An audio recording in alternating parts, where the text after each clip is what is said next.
Welcome back to Sim Sunday and the third video in our Small Narrow Body ETOPS series. Getting back to where we left off in the last video, here at Toronto's Pearson International Airport. Today we're in the Aerosoft Airbus A319 of Air Canada, trying to recreate their service between Toronto and London Heathrow via St John's in Newfoundland. And just like in the last video when we flew to here in Toronto from Glasgow via Halifax, Nova Scotia, this Air Canada flight is a seasonal service, only operating during the summer. And that's why I've set the clocks back to the 1st of July 2019 when this service would have operated. I have had a look on the Air Canada website for the summer season ahead in 2021, and it does look like that Air Canada will be flying from St John's to London Heathrow, but I'm not quite sure if this service will be operating first to St John's from Toronto. But just like the WestJet service in 2021, this will be operated also by Air Canada in a 737-8 MAX. And of course, I'm really looking forward to PMDG releasing the 737 MAX for prepared 3D. I will be first in the line, of course, to buy it. But until then, we're stuck with the NGXU series. Anyway, getting back to the flight and getting stuck in to SimBrief, we'll be taking off on runway 24 right here at Toronto's Pearson International Airport, turning left and then left again shortly after departure, heading in a northeasterly direction to where the St Lawrence River meets Lake Ontario before crossing Quebec and just to the north of Prince Edward Island before making our approach into St John's, Newfoundland, where according to Active Sky, the weather even on the 1st of July is absolutely horrible. It's raining heavily and the cloud is going to be at base, so I'm guessing it is going to be a fully automated ILS approach into St John's tonight before spending an hour on the ground and then heading to London Heathrow. Right, getting straight into the cockpit, it is time to prepare this flight for the initial sector, the first sector from here in Toronto up to St John's. I was inspired to recreate this flight in Prepared after watching one of those Just Planes videos a few years ago where this very flight was recorded from the cockpit. And I remember finding it mildly amusing that one of the items on the checklist was to make sure the aircraft was installed with a radio that had 3 decimal places. Of course, being the inquisitive person that I am and not being an expert in aviation, I asked the real Airbus pilot how they actually then got these small narrow body Airbuses from the factory in Toulouse across to Canada in the first place without a radio with 3 decimal places, and he told me that airlines like Air Canada rent these radios, remove them when they get to North America, and then replace them with 2 decimal place radios standard in North America. Anyway, let's get on with this flight up to St John's, Newfoundland. Canada 818 declared St. John's Airport as filed. Fly runway heading, climb and maintain altitude 9,000. Departure frequency is 124.175. Squawk port 16 Departure check completed. Bypass pin inserted. Release parking brakes. Commencing push. All engines clear. Start at will.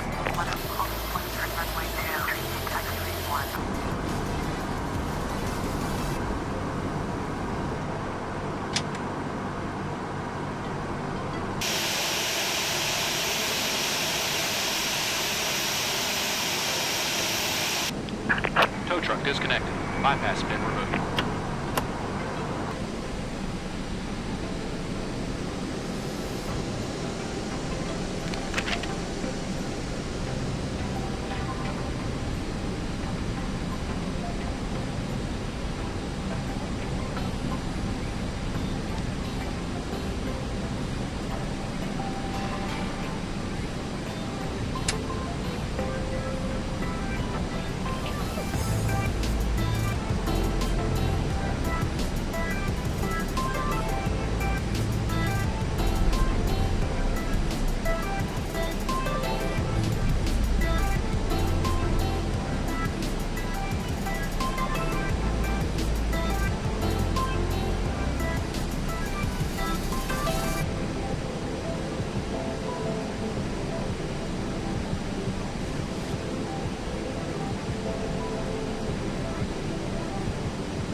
Approaching 24 right. Air Canada 818 cleared for takeoff runway 24. License is 16110.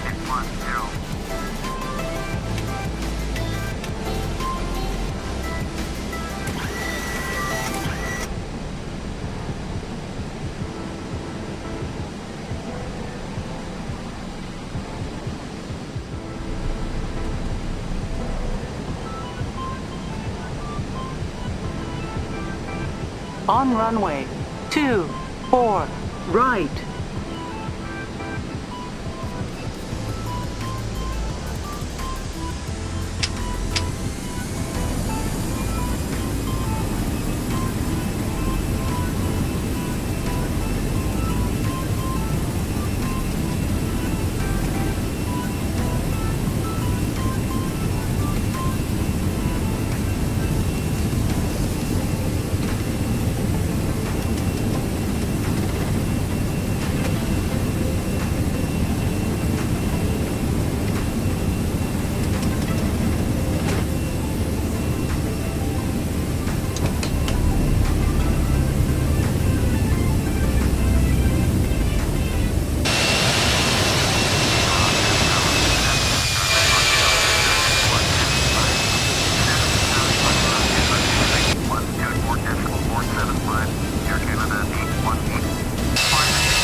For those of you who were paying attention as I departed Toronto, you may have noticed that I had the heading knob pulled out and I was following the runway heading instead of having the knob pushed in and following a managed heading. Well, sometimes SimBrief doesn't give you a proper SID on departure, meaning that I wanted to follow a runway heading on manual mode and therefore being vectored by ATC. Anyway, we're starting to fly into the night. The sky is starting to get dark as we route northeast towards St. John's, and this is another thing in Flight Sim that I'm not sure is 100% correct. I don't think it actually gets that dark in Newfoundland on the 1st of July each year. Hey ho, that's Flight Sim for you.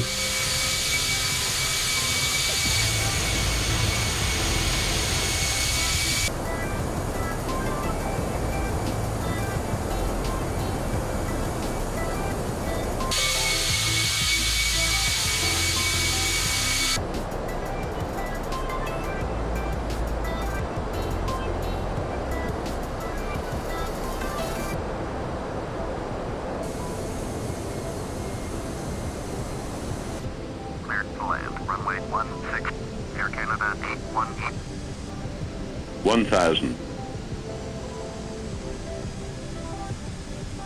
Approaching 16. Speed. Speed.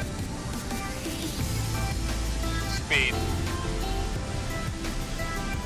Speed. Speed.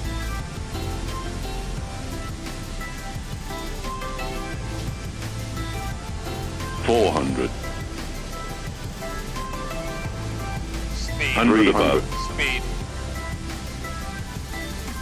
Minimum 200.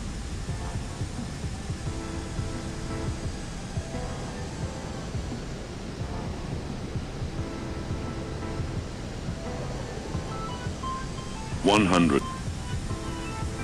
50, 40, 30, 20. Retard.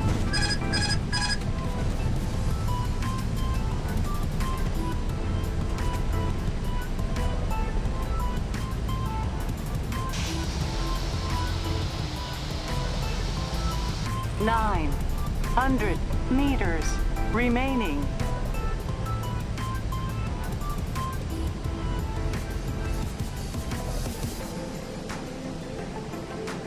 Air Canada 818. Contact ground on 121.9er. Well, as you could see, that was a completely automated approach into. You may also notice that the scenery I have for St. John's is absolutely stock prepared 3D version 4.5 with the addition of the GSX level 2 jetways. Other than that, it's pretty standard. However, I do think this is the first time I've ever visited St. John's in prepared, so I'm not going to spend $30 scenery to an airport that I don't fly to very often. Right, let's get pulled up to the gate, add some fuel, take on a few more passengers, and get on our way as soon as possible across the Atlantic to London Heathrow.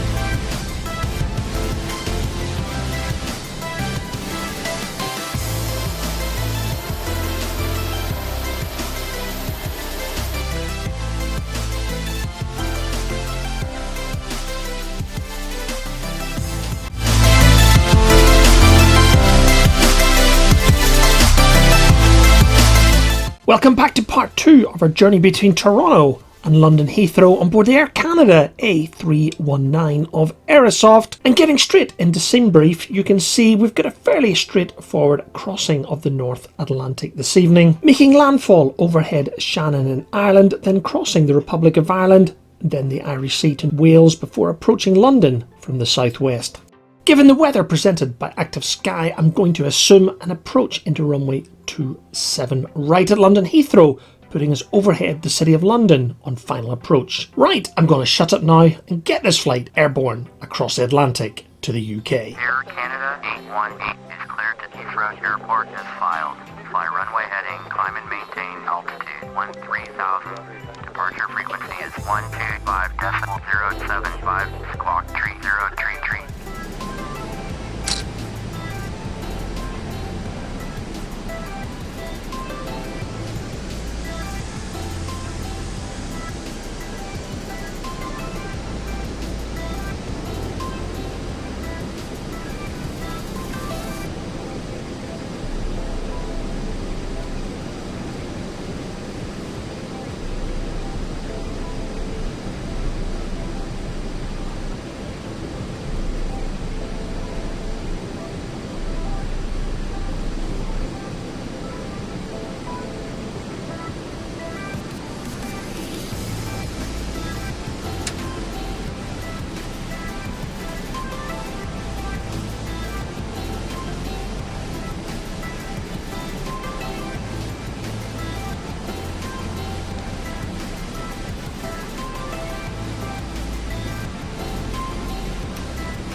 Clear for takeoff, runway 16, Air Canada 818.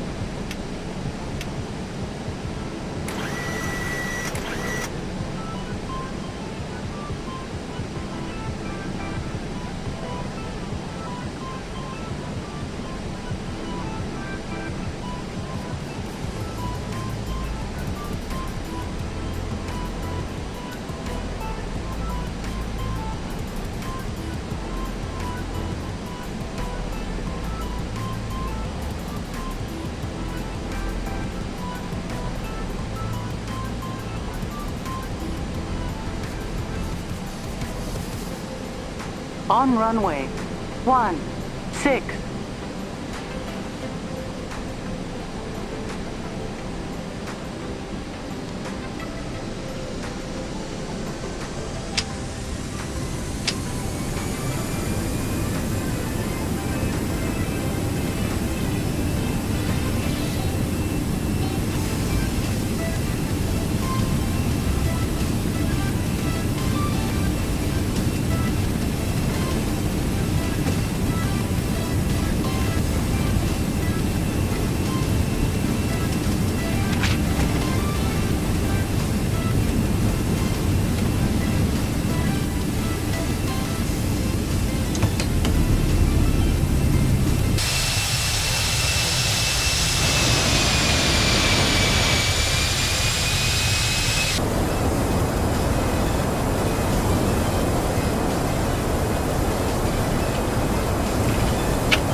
Drink for you, Captain. Here you are.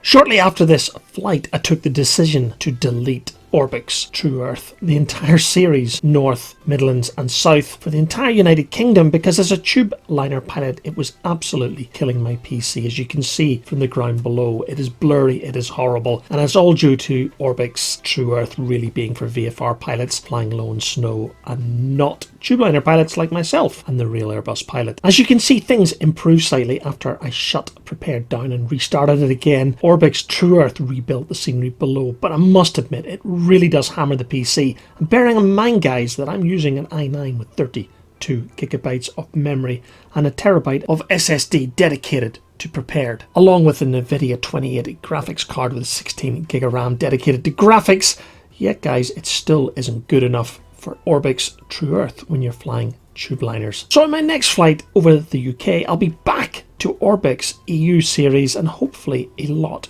better graphics. Anyway, time to get this bird on the ground at Heathrow, and we are vectoring towards runway 27 right. Enjoy.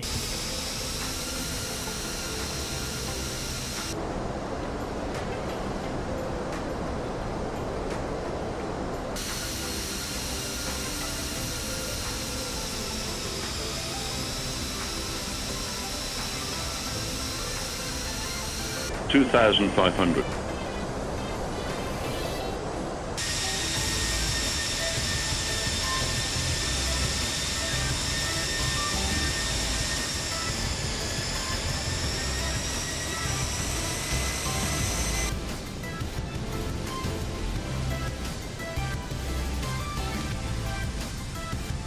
Approaching 27 right.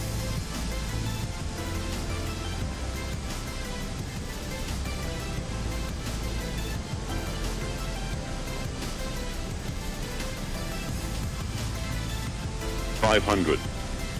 Glide slow. Glide slow. $400. Glide slow. Glide slow. Glide slow.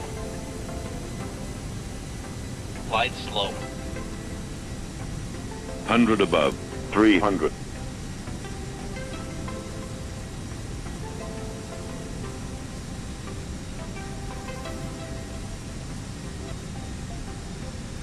Minimum 200.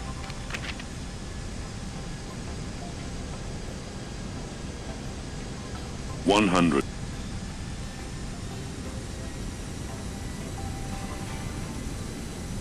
$50. $40. $30. Retard. $20. Retard. 5.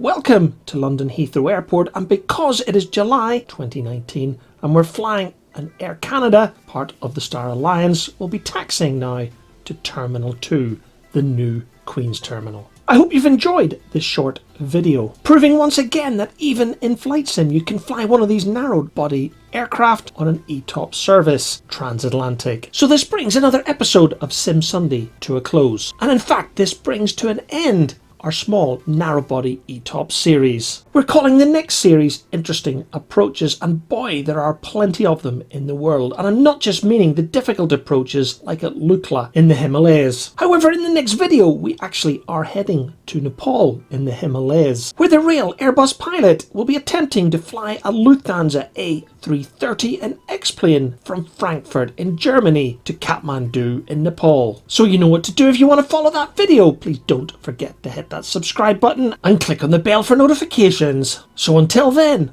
thanks for watching.